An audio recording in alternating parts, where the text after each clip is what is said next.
کے ساتھ غار ہے، چھپے ہوئے ہیں محمد رسول اللہ اور آپ کے وہ یار غار ابو بکر صدیق رضی اللہ تعالی عنہ۔ اقبال نے حضرت ابو بکر کی شان میں چند اشعار کہیں صرف، لیکن واقعہ یہ ہے کہ بھاری بھاری نظموں پر اور قصیدوں پر بھاری، طویل ترین نظمیں اور قصیدے ہوں ان پر بھاری ہے۔ ہمتیں ابو بکر کی ہمت جو ہے، کشت ملت را چوں ابر، جیسے بارش سے کھیتی اپجتی ہے، ابو بکر کی ہمت اور عزیمت اس امت کو اسی طرح سینچنے والی ہے۔ ثانیے اسلام و غار و بدر و قبر،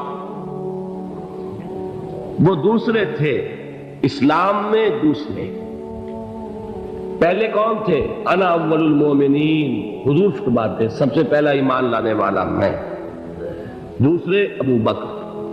ویسے ہمارے ہاں یہ چلتا ہے اختلاف، حضرت علی پہلے ہیں کہ حضرت ابو بکر پہلے ہیں، لیکن اس میں بڑی خوبصورت تطبیق قائم کی ہے علماء نے اور بہت صحیح ہے۔ چار کے بارے میں فیصلہ ہی مت کرو کہ کون پہلے، ان کی ایک عجیب تقسیم کر دی ہے۔ آزاد مردوں میں، بالغ مردوں میں سب سے پہلے ابو بکر، بچوں میں سب سے پہلے علی، خواتین میں سب سے پہلے خدیجہ، اور غلاموں میں سب سے پہلے زید بن حارثہ۔ بڑی پیاری تقسیم ہے، یہ چاروں ہی پہلے ہیں، ہر ایک کے لیے اولیت ہے۔ اور واقعہ یہ ہے کہ اگر زمانی اعتبار سے تعین ہوگا تو پہلے خدیجۃ الکبریٰ آئیں گی رضی اللہ تعالی عنہ، کسی اور سے بات کرنے کی نوبت بعد میں آ سکتی ہے، پہلے تو اہلیہ محترمہ سے بات ہوئی، آتے ہی پہلی وحی ہوئی ہے، ابھی تبلیغ کا حکم نہیں تھا۔ کس کو بتایا واقعہ؟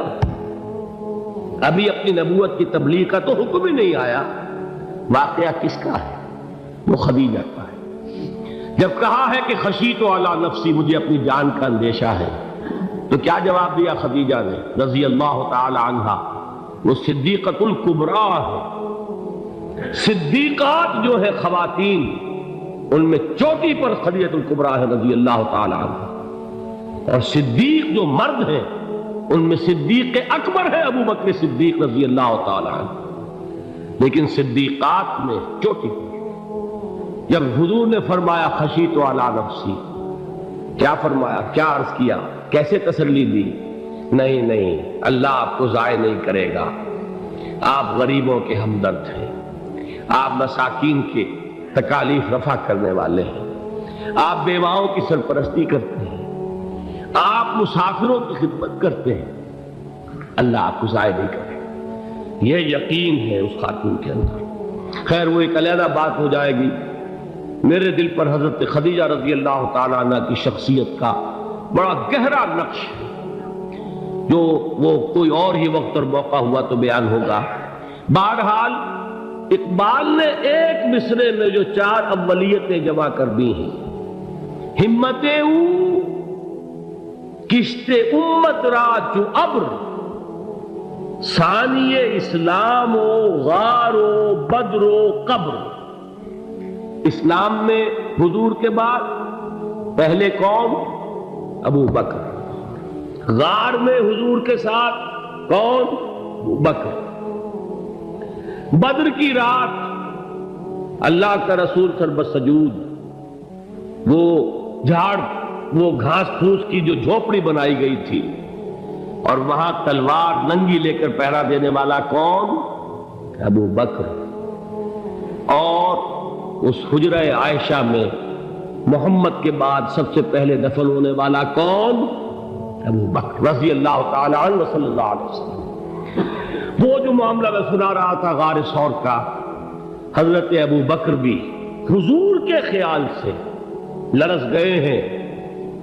آپ کو یاد ہوگا کہ جا کر پہلے تمام جتنے سوراخ تھے انہیں بند کیا ہے، ایک سوراخ رہ گیا تھا جس کو بند کرنے کے لیے کوئی کپڑا نہیں تھا، وہاں اپنی ایڑی رکھی ہے، تب کہا ہے حضور سے تشریف لائیے، اور اپنے زانو پر حضور کو لٹایا ہے، اور وہاں کسی موذی جانور نے کاٹا ہے، حضور کی آنکھ لگ گئی تھی، اس وقت اس بل کے اندر جو بھی بچھو ہے کیا ہے واللہ عالم، اس نے کاٹا ہے، اس کی تکلیف کی وجہ سے ابو بکر کی آنکھوں سے آنسو ٹپک گئے، حضور کے چہرے مبارک پر پڑے ہیں، تو حضور جاگے ہیں، معاملہ کیا ہے؟